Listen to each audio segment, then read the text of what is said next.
بیوی نے پوری وضاحت کی۔ اوہ بیوقوف عورت، کسان غصے سے اپنے بال نوچنے لگا۔ تم نے وہ جگہ اسے بتائی ہی کیوں؟ تم نے مجھے اس بات سے تو منع نہیں کیا تھا؟ بیوی معصومانہ سا منہ بنا کر بولی۔ احمق عورت، کسان اپنا سر پیٹنے اور دیواروں سے ٹکرانے لگا۔ ارے بیوقوف، وہ سارے پیلے بٹن سونے کے سکے تھے۔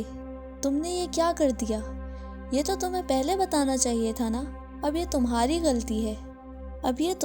غلطی ہے۔ کسان غصے میں چلاتا رہا اور اس دوران میں بیوی کھڑی منہ بناتی رہی۔ پھر شوہر سے کہا میرا خیال ہے ہم سونے کے سکے اب بھی واپس لے سکتے ہیں۔ وہ دونوں ابھی زیادہ دور نہیں گئے ہوں گے، آؤ ان کے پیچھے چلتے ہیں۔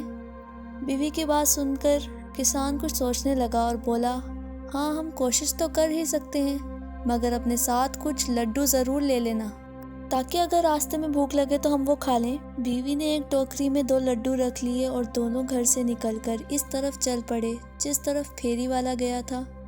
وہ راستہ جنگل کی طرف جاتا تھا۔ کسان تیز چلتا تھا مگر اس کی بیوی کی رفتار دھیمی تھی، اس لیے وہ بار بار پیچھے رہ جاتی۔ کسان اسے تیز چلنے کا اشارہ کرتا مگر اس نے سوچا اگر پیچھے رہ بھی جاؤں تو کوئی مسئلہ نہیں، اس لیے کہ جب ہم گھر واپس جانے کے لیے مڑیں گے تو مجھے شوہر کی نسبت کم فاصلہ طے کرنا پڑے گا۔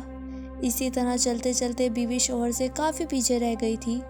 سامنے ایک چھوٹی سی پہاڑی تھی۔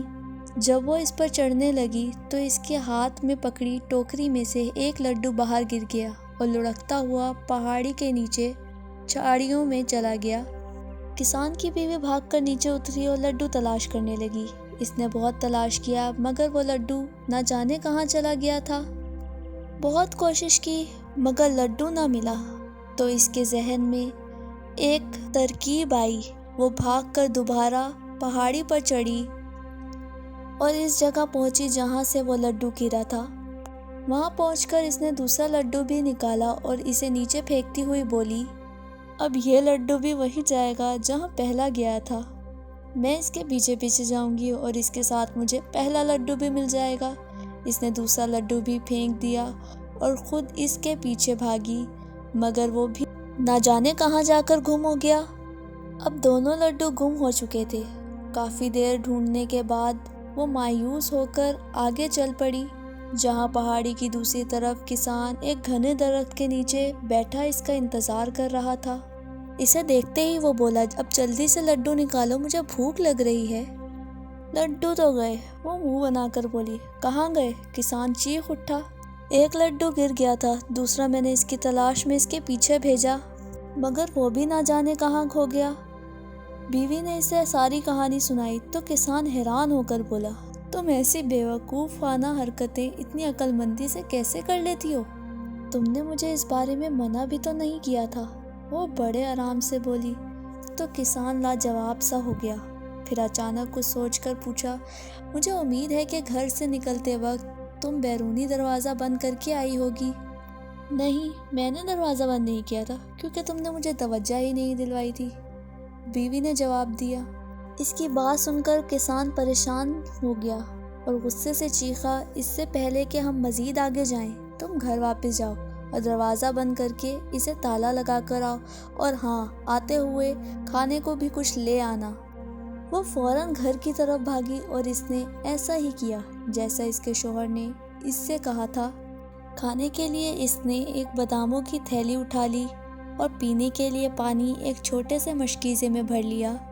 اس کے بعد اس نے گھر کے بیرونی دروازے کو تالا لگایا اور واپس چل پڑی۔ ابھی 2 قدم ہی اٹھائے تھے کہ سوچا شوہر شاید پھر اس پر اعتبار نہ کرے کہ تالا لگائے بغیر ہی آ گئی ہو، اس لیے مجھے ثبوت اپنے ساتھ لے کر جانا چاہیے۔ اس لیے اس نے زور لگایا اور پورا دروازہ ہی اکھاڑ کر سر پہ رکھ لیا اور واپس شوہر کی طرف چل پڑی۔ جب وہ واپس وہاں پر پہنچی تو شوہر دروازہ اس کے سر پر دیکھ کر حیران رہ گیا اور پوچھا، اے عقل مند عورت، یہ کیا ہے؟ بیوی چہک کر بولی، تم مجھے بیوقوف سمجھتے ہو نا، مگر دیکھو میں کتنی عقل مند ہوں۔ مجھے علم تھا کہ تم میری بات کا یقین نہیں کرو گے، اس لیے میں پورا دروازہ ہی ساتھ لے آئی ہوں۔ اب خود دیکھ لو، نے اس پہ تالا لگایا ہے یا نہیں۔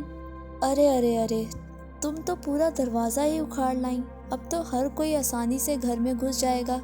کسان لال پیلا ہو کر بولا۔ ارے کوئی کیسے گھس جائے گا؟ دروازہ تو میرے پاس ہے، پھر کوئی کیسے گھر میں داخل ہو سکتا ہے؟ بیوی آنکھیں گھما کر بولی تو شوہر نے مزید بحث سے جان چھڑانا ہی مناسب خیال کیا اور کہا، واقعی تم احمق نہیں بلکہ بہت عقل مند ہو۔ یہ دروازہ چونکہ تم لے کر آئی ہو اس لیے اب تم ہی اسے اپنے سر پر اٹھاؤ۔ یہ کہہ کر وہ آگے چل پڑا۔ بیوی نے وہ دروازہ دوبارہ اپنے سر پر لاد لیا۔ باداموں والی تھیلی اور پانی کا مشکیزہ بھی اس نے دروازے کے ساتھ باندھ رکھا تھا، جس کی وجہ سے وزن بہت زیادہ ہو گیا تھا۔ چلتے چلتے وہ دونوں جنگل میں داخل ہو گئے۔ چور تو ابھی تک ملے نہ تھے اور رات کا اندھیرا بھی چھانے لگا تھا۔ جب تاریکی زیادہ ہو گئی تو انہوں نے برگد کے ایک گھنے درخت پر رات گزارنے کا فیصلہ کیا۔ ابھی وہ برگد کی گھنی شاخوں میں چھپ کر بیٹھے ہی تھے کہ چور بھی وہاں پہنچ گئے۔ وہ بہت تھکے ہوئے نظر آ رہے تھے۔ وہ آخر اسی برگد کے درخت کے نیچے بیٹھ گئے اور باتیں کرنے لگے کہ کیسے آج ایک عورت کو بے وقوف بنا کر سونے کے سکے ہتھیا لیے۔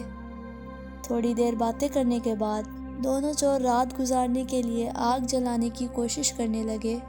کسان نے کچھ سوچ کر درخت کی شاخوں پر لگے ہوئے پھل توڑے اور تاک تاک کر ان دونوں کے سروں پر نشانے لگانے لگا۔ وہ دونوں اس سے بری طرح گھبرا گئے اور ایک دوسرے سے کہنے لگے، ہوا یا آندھی تو ہے نہیں، پھر یہ پھل کہاں سے اور کیسے گر رہے ہیں؟ کسان کی بیوی دروازہ اپنے کندھے پر اٹھائے اٹھائے کافی تھک چکی تھی۔ اس نے سوچا کہ دروازے کے ساتھ بندھا پانی کا مشکیزہ اس کے وزن میں اضافہ کر رہا ہے۔ اس نے شوہر سے کہا، وزن زیادہ ہو گیا ہے اس لیے میں مشکیزے کا پانی نیچے پھینک رہی ہوں۔ یہ کہتے ہوئے اس نے پانی نیچے انڈیل دیا۔ جب وہ پانی نیچے بیٹھے چوروں کے سر پر برسا، ایک چلا اٹھا، ارے آندھی کے بعد تو اب بارش بھی ہو گئی ہے۔ اگلے ہی لمحے بیوی نے محسوس کیا کہ پانی نیچے انڈیلنے کے باوجود دروازہ تو ابھی تک ویسا ہی وزنی ہے، تو وہ پھر شوہر سے کہنے لگی، اب میں بادام بھی نیچے پھینک رہی ہوں، اب میں ان کا بوجھ مزید برداشت نہیں کر سکتی۔ پھر اس سے پہلے کہ شوہر کوئی جواب دیتا، اس نے باداموں سے بھری پوری تھیلی نیچے الٹ دی۔ جوں ہی وہ سارے بادام نیچے بیٹھے چوروں کے سر پر برسے تو وہ چیخ اٹھے، ارے اب تو اولے بھی برسنا شروع ہو گئے ہیں، چلو کہیں اور بھاگ چلیں۔ پانی اور بادام نیچے پھینکنے کے باوجود بھی جب دروازے کا وزن کم نہ ہوا تو وہ سمجھ گئی کہ خود دروازہ ہی بہت وزنی ہے۔ دروازہ اب اس سے سنبھالا نہیں جا رہا تھا، وہ اس کے ہاتھ سے پھسلنے لگا تھا۔ وہ شوہر سے کہنے لگی، لو جی اب دروازہ بھی چلا۔ یہ کہتے ہوئے اس نے دروازہ بھی چھوڑ دیا جو سیدھا جا کر چوروں کے اوپر گرا۔ ارے مر گئے، وہ ایک ساتھ چلائے اور پھر یہ دیکھے بغیر کہ کیا چیز سر پر گری ہے، سر پر پاؤں رکھ کر بھاگے اور کہتے جا رہے تھے، پہلے آندھی آئی، پھر بارش ہوئی، پھر اولے برسے اور اب تو آسمان ہی سر پر آ پڑا۔ بھاگتے ہوئے چور اپنا سارا سامان وہیں چھوڑ گئے۔ ان کو بھاگتا دیکھ کر کسان اور اس کی بیوی درخت سے نیچے اتر آئے۔ چوروں کے سامان سے ان کو اپنے سونے کے سارے سکے واپس مل گئے۔ انہوں نے چوروں کا سارا سامان اٹھایا اور گھر کی طرف واپس چل پڑے۔